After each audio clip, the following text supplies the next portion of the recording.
I'm so excited to have the writer of this story over my shoulder. This is the Tar Heel Instagram feed. UNC confirms admission essays are reviewed by Durham-based companies technology. This is Alice Scott. Alice, you're the reporter on this story, right? Yeah, I am. Thanks so much for having me.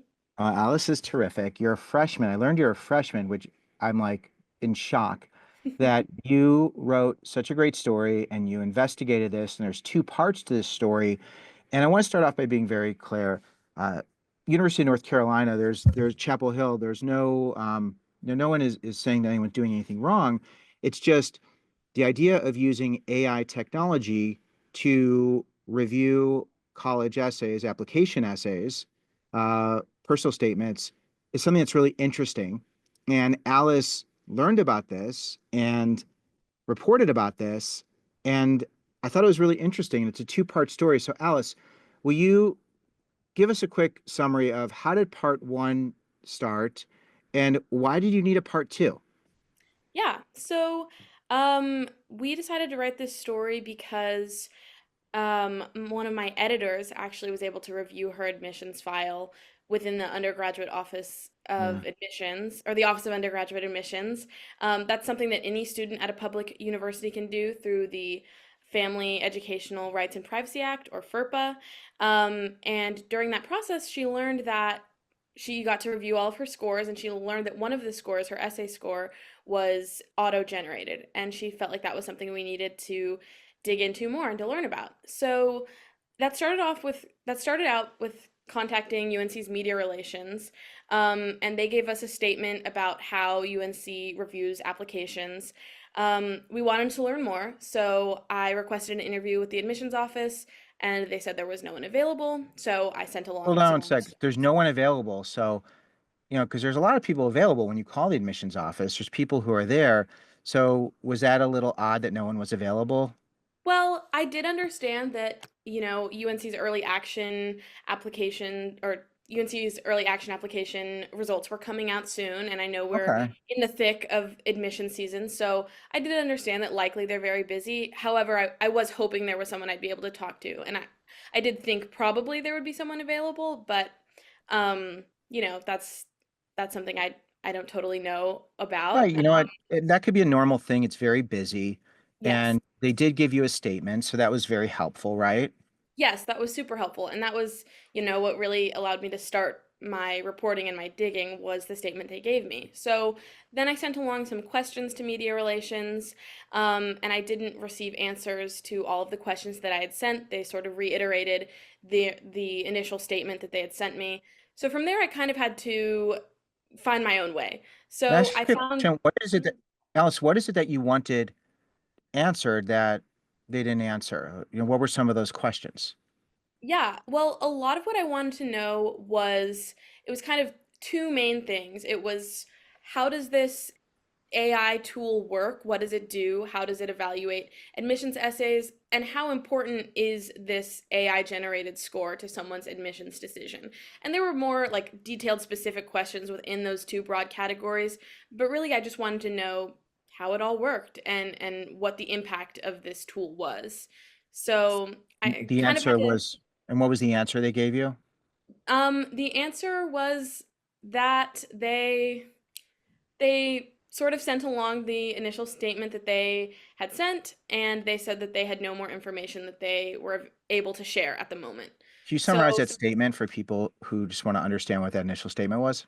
yeah, the initial statement was that the UNC Office of Undergraduate Admissions uses AI to do a basic review of grammar and writing, as well as for some administrative tasks. And then they also had a lot of other details about how UNC reviews applications. They mentioned UNC does a holistic application review, Right.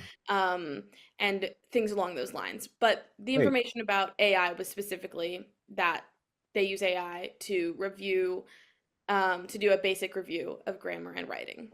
Right. And you want to understand that score. Well, what does that score then do? And how does it impact someone's decision making or how they review the application? Correct? Right. Yes, Gotcha. exactly. I just wanted to know more about kind of the intricacies of this score. So, Sense. from there, I found students who had done documents reviews with the admissions office, had reviewed their admissions file. There's actually a large group of people who do these documents review and then post what they learned on Reddit. So I was messaging a lot of people on Reddit, and I was able to talk to a few people about that, and they confirmed that when they did the documents review, they were told that their essay score was auto generated. So then that kind of checked the box that yes, we knew that the essays were receiving an auto generated score, but I still wanted to know, how does this score work and what's the impact? So I went through a document that detailed UNC's admissions reader guidelines for 2022 to 2023.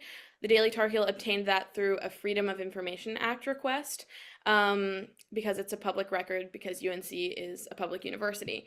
And that was really where I learned the most important details about this technology. I learned what it evaluates. I learned, exactly like the different scores that UNC uses in the admissions process, and so that kind of helped me figure out a lot of the main points that the story needed to hit on. Yeah. Um, but after I did that, I kind of wanted to get more context for how does what UNC is doing fall in line with what other universities are doing. So I got in contact with a former admissions officer from the University of Michigan, and that was a super insightful interview. I learned that Michigan does not and has not ever used AI in their admissions review process, which I thought was interesting since it's Mm. another large, academically competitive public university. Um, and I also was able to get in contact with a private college counselor in the Wake Forest area, which is kind of near Chapel Hill. And she told me that she has been hearing more and more about AI being used in the admissions process. Um, and she sort of told me what she thought it could be used for, which was generally that she saw it as a tool that might help streamline the process, but that it would Right. not replace the human admissions officer. Right. So this was all during the first story that's over my shoulder, right? Yes, yeah. So you included all of this and all really helpful information to just kind of give people a sense of how AI is used because I'm really curious because the question of why do you need AI if you have a human reviewer? And how does that help streamline a process when you have people who are trained to do this? And then the question of when someone reviews this, are they seeing the score from the auto review first? Are they seeing the score after? Does the score bias them in any way to look at things through a certain lens? Does a human read every word, or is the reviewer automated in some way? Is there that guarantee? And I know that in the second story we cover this, some of these answers, but these are some of the questions I had. So Mhm. my question for you is, when this story was published, were there any unanswered questions that you still had? Because there's a second story that I find even more interesting. Yeah, there were definitely more questions that I had. Even though I had learned a lot about what this AI tool evaluated for, I still wanted to know exactly like how it was trained and more information about the tool itself and how it worked.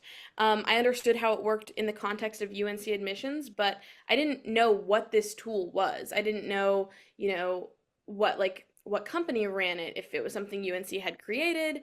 These were questions that I didn't have answered.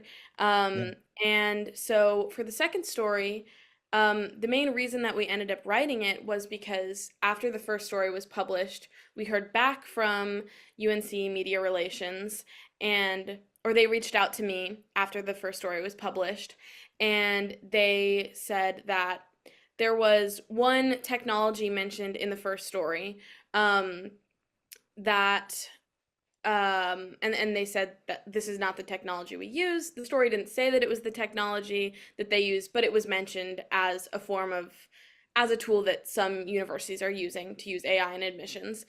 And they said that they do use a tool or they use a tool created by the company Measurement Incorporated, which is the Durham-based company mentioned in the second story. And so once we had that information, I felt like this was something that needed to be explored further. Once I knew what this tool was, I knew that there was more to learn about it because Sure. what does this tool do? So that was the main reason why I wrote the follow-up story. And when it came to the follow-up story and getting information and cooperation from UNC, how did that go? Well, primarily we relied on the information that they sent when they got back to us after the first story was published. Really, what I wanted to do is I wanted to be able to speak to someone from Measurement Incorporated. And unfortunately, I called several times. I sent multiple emails. I even messaged people on LinkedIn, and no one got back to me, which was, I mean, that was difficult. I really felt like that context would have helped add more clarity as to what this tool was. However, there is a lot of information about this tool on their website, and I also found an article or a paper written by Measurement Incorporated's chief strategy officer, fully detailing how their automated writing scoring technology works. And so I was able to pull a lot of information from that paper and include quotes about how that technology worked. So that was a great way for me to fill in gaps. I just have to tell you, that was phenomenal. Like when I saw that you weren't able to get a hold of anyone, that, and I don't know if you asked the university to direct you. Did you ask them if there's someone they could refer you to?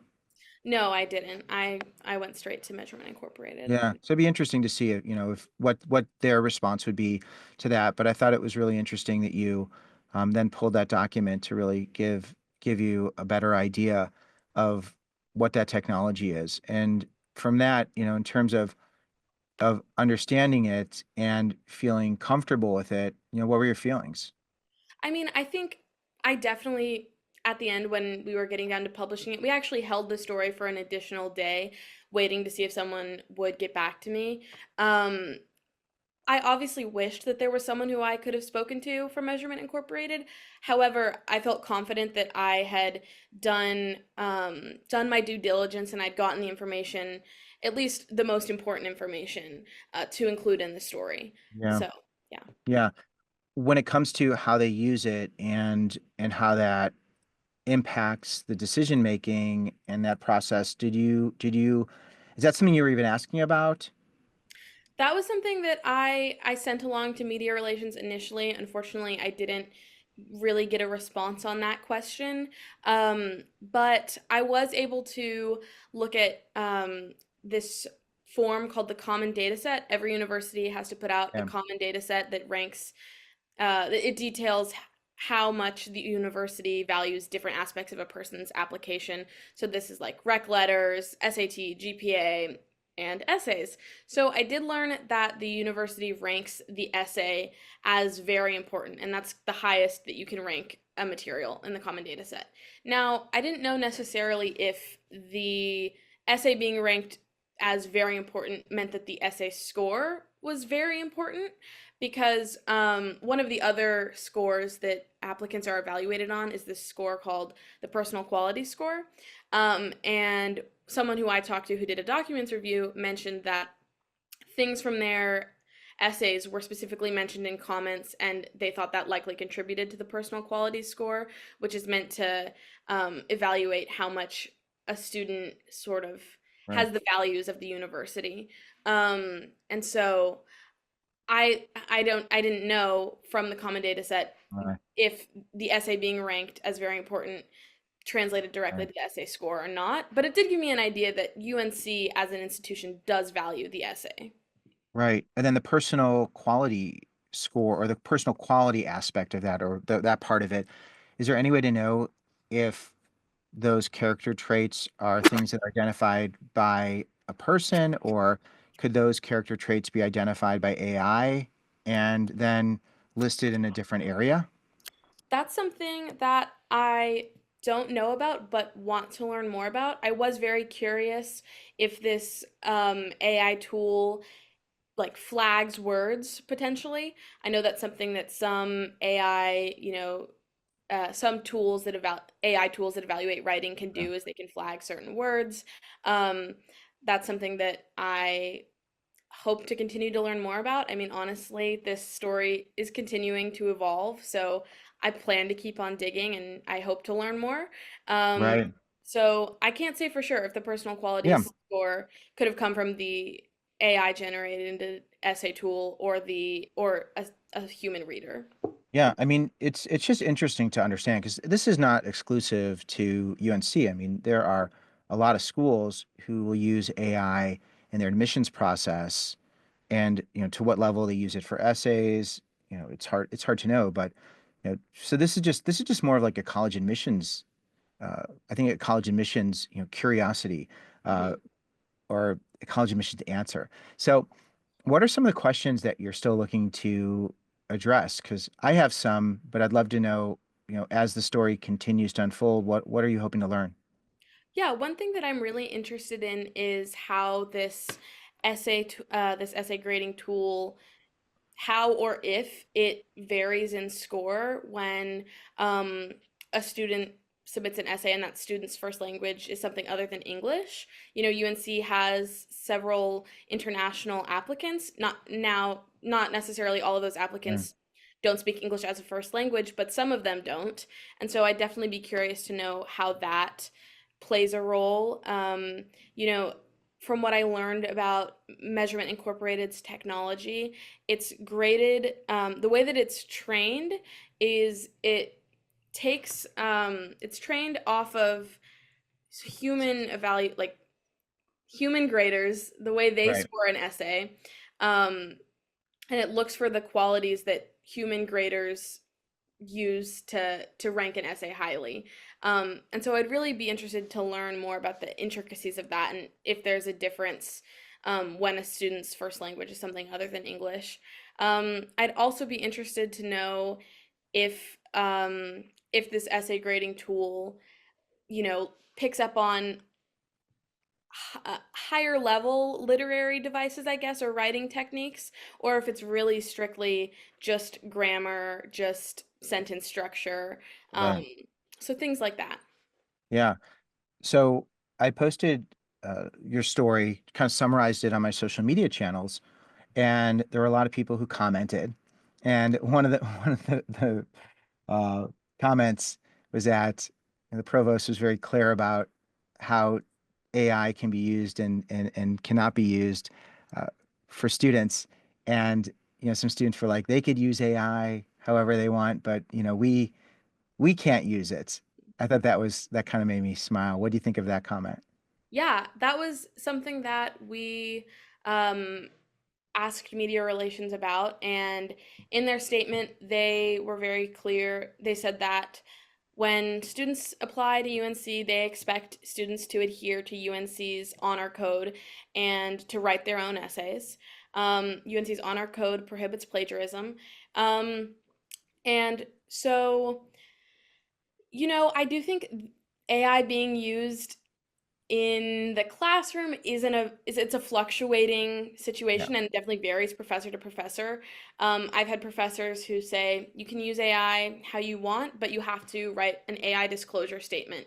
So I think it's something that UNC is really trying to learn more about and develop a more detailed policy on.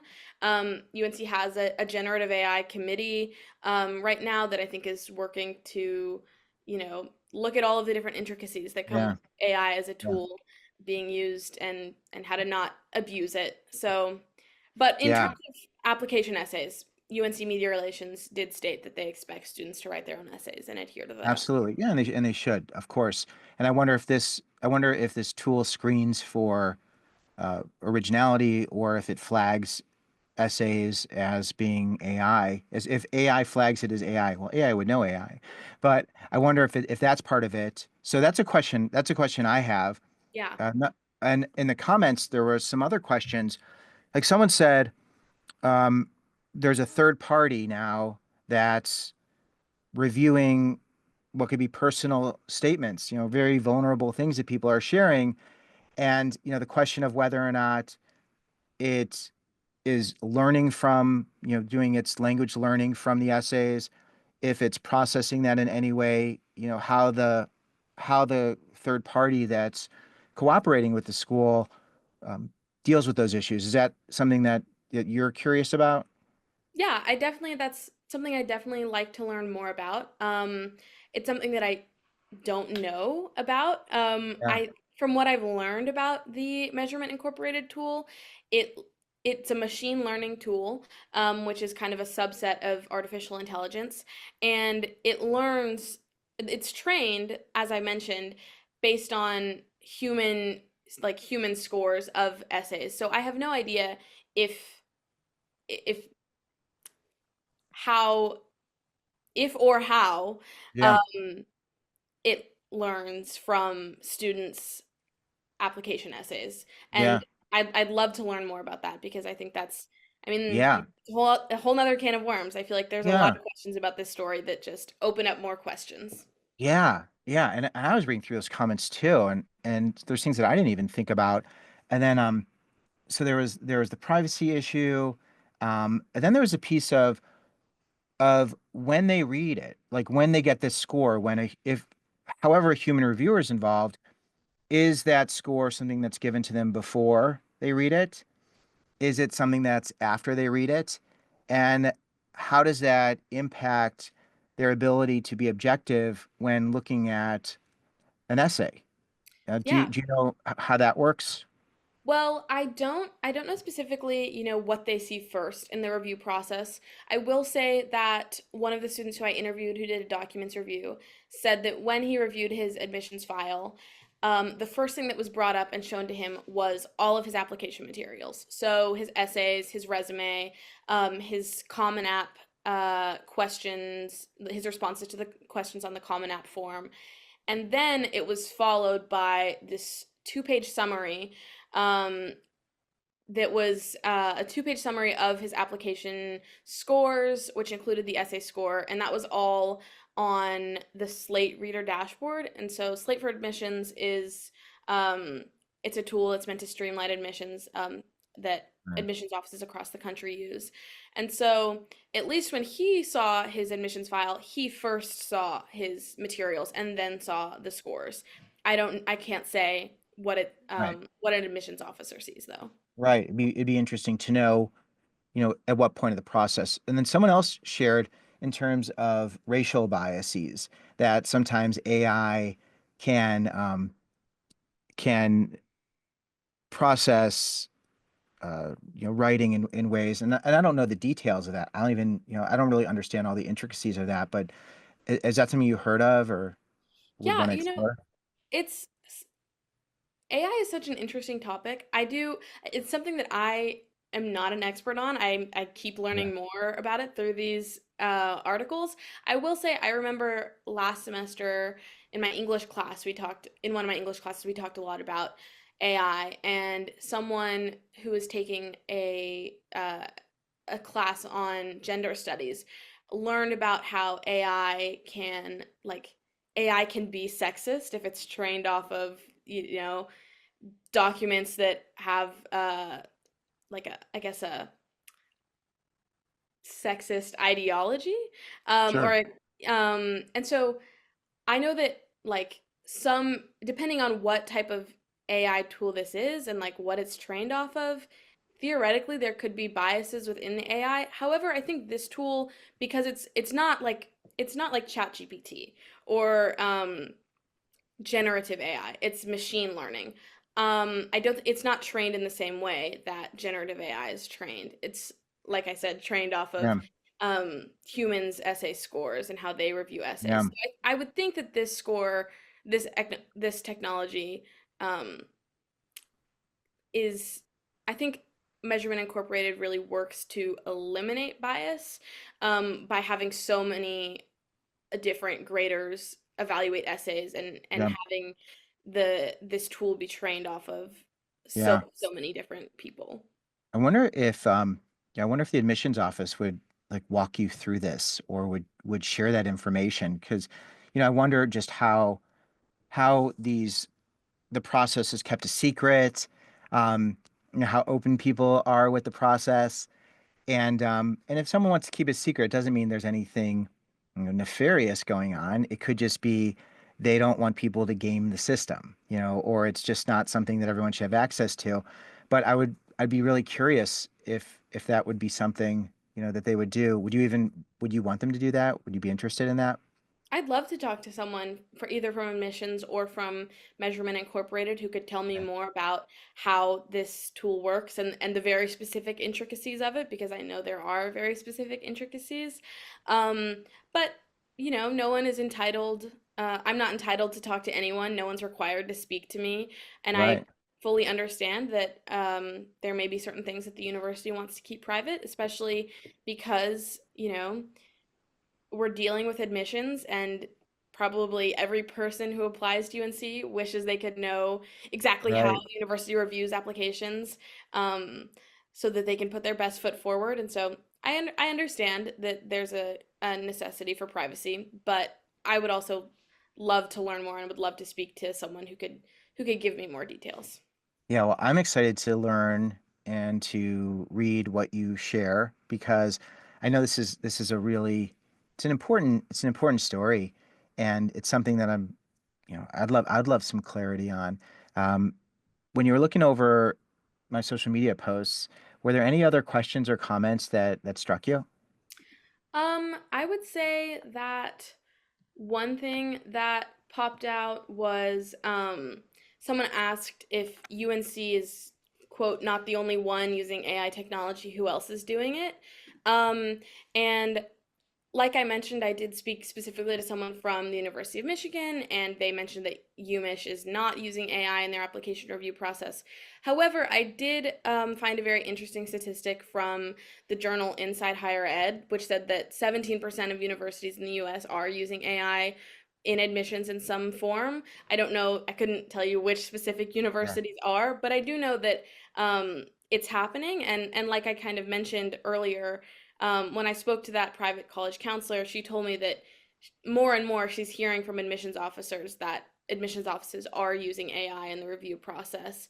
Um, you know, a lot of universities are seeing record numbers of applications, um, and sometimes that's causing a big slowdown. Some schools are having to do sort of mass deferrals in the early action round because they just can't get to these applications. And Uh, so I think that the college counselor who I spoke with said she very much saw AI as sort of being this sort of first look at an essay to kind of streamline the admissions process. And while admissions officers are still going through these essays, it would just be yeah. one thing to make the review Yeah. process go by a little quicker. That's cool. I mean, it's interesting. I'm just thinking I'll reach out to some of the people I know who work in admissions. So I think the thing for me that would be like so upsetting is a student who really tries, who isn't quite at the same academic level in terms of some of the other students, but has had these exceptional life experiences, has participated in some sort of activity or has really been engaged. And if they're screened in a way where they don't even make it to the next round, like the idea of everybody gets a review in the first round by someone who could identify who they are and and pick up on the essence of who someone is. And I don't know, maybe AI can do that. And who's to say that this isn't happening here, but just in general of like the process is so it's just so anxiety provoking, and the idea of wanting to be an individual, I think that's where like for me when you're reporting the story of just the question of how could someone be an individual and still have AI be one of the first ways. And this happens in job applications. This happens with resumes. Like this is a lot of people don't even get an interview because it's screened through AI so they don't get to the next place. But college just seems something so personal that it would be such a bummer. I don't know if you feel that way.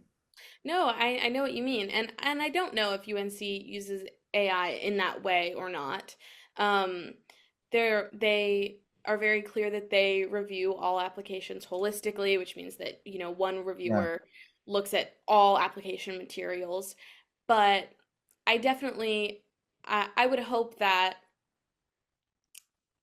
I agree with what you're saying. I think it would be disappointing if a student was maybe, and this goes at any university, was Right. This maybe, is not a UNC thing. This is yeah, just talking about the process in general as yes. AI becomes a common tool. And I think there's nothing wrong with a student, a prospective student asking the question of how do you use AI? And when someone's reviewing it, how does that factor into their decision making and what's the process? Because I think it would be, I mean, it'd be helpful. And I think it would also, without sharing trade secrets, I think that that's something that could be disclosed, in a way that could at least inform those who are applying so that they do understand the process. Yeah, definitely. I agree. So, all right. So what's your next step with the story? Well, the main thing is to keep digging. I am going to try to get an interview with someone from Measurement Incorporated, hopefully eventually. So hopefully someone's going to get back to me. Um, and I guess kind of just I would love to speak with someone who is more of an expert on AI and on machine learning AI. I know UNC has this generative AI committee, and so maybe there's an expert professor somewhere in there who Yeah. we can talk to. So really just someone who can explain more of these intricacies to me. That's what I'm looking to next. Well, I would love for you to understand so that you could communicate that to everyone else so we could understand because what you're doing is really important Thank and it's really terrific. And I think the way that you've approached this and I mean just you're very impressive. And even our conversation, I mean it's great. I love student journalism. I think that there are so few people who really can take the time and have the energy and can do this. And it's like it's so important because it's really hard to get information, accurate information, reliable information. And for all student journalists, I just am like the biggest fan, and I think you do amazing work. I mean, I definitely agree. Student journalists, I think, really have their finger on the pulse. Like Yeah. they're really working hard, and I appreciate you, noticing this work that Uh, ETH is doing. So yeah, it's great. You all do such fantastic work. So if there's something that's interesting, something that you think people would want to learn more about, you're welcome to reach out to me as well. yeah, I'm definitely. happy to do whatever I can because I just want to be a great partner to help people to understand just what's going on when they have questions. And I Yeah, appreciate you being so accommodating to just visit with me. So yeah. thanks for everything. Is there anything else you wanted to share before we wrap? I don't think so. I think this kind of covered everything. Yeah, that's great. Well, Alice Scott, thank you for being here. And I look forward to future conversations. Can't believe you're a freshman. Gosh, we so many years of this. This will be great. All right. Thanks again. And we appreciate you. Yeah, it was great to talk to you.